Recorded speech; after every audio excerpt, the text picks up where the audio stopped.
Here's the story of Samuel Dombey, a man like any other at the end of a long day. Guts and muscles and maybe a little more. He worked as a gravedigger after the Civil War. Miles around competition burned with the deepest rage. The work was hard and Sam did it for the cheapest wage. Seems that the other man's shoes didn't fit him when he was out working. The others were out to get him. They called him Indestructible Sam. He promised he would die with a shovel in his hands. That's right, they called him Indestructible Sam. He promised he would die with a shovel in his hands. Digging all day, Sam's pockets got richer, but the others were wishing he was out of the picture. So late one night, some of the competition went to see Dr. Beauregard, a local magician. They asked if he could help put things in reverse. They pooled all their money for a $50 curse. Next morning at work was a commotion. Digging a grave, Sam heard an explosion, followed by a moaning, cursing and mumbling from the nearby bushes. A figure came stumbling. Sam shrugged his shoulders and surveyed the damages. Later, Dr. Beauregard was seen wearing bandages. Worse for wear, he wasn't taking suggestions. Said he'd hex anyone that asked him any questions. The coast wasn't clear, trouble kept lurking. The others kept scheming and Sam kept working.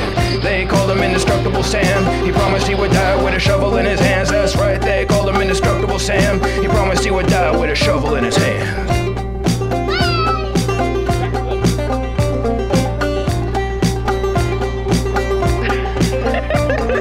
The other grave diggers lamented their blown chance, decided to take matters into their own hands. Thoughts full of poison and making a trap. They blew up the shed where Sam was taking a nap. The others were astonished and totally annoyed, cause Sam walked away though the shed was destroyed. Next they tied him up and they were sure that they got him when they threw him in a lake and watched him sink to the bottom. But lo and behold, to the others' dismay, Sam was back at work again the very next day. They burned his house down to the ground, they were possessed. And when that didn't work, they finally shot him in the chest. So hold your head low and fly the flag half-mast. But it was actually Samuel that had the last laugh.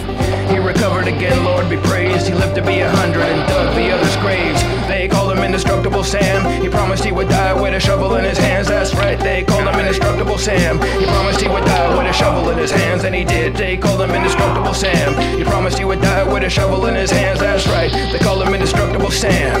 And he died with a shovel in his hands.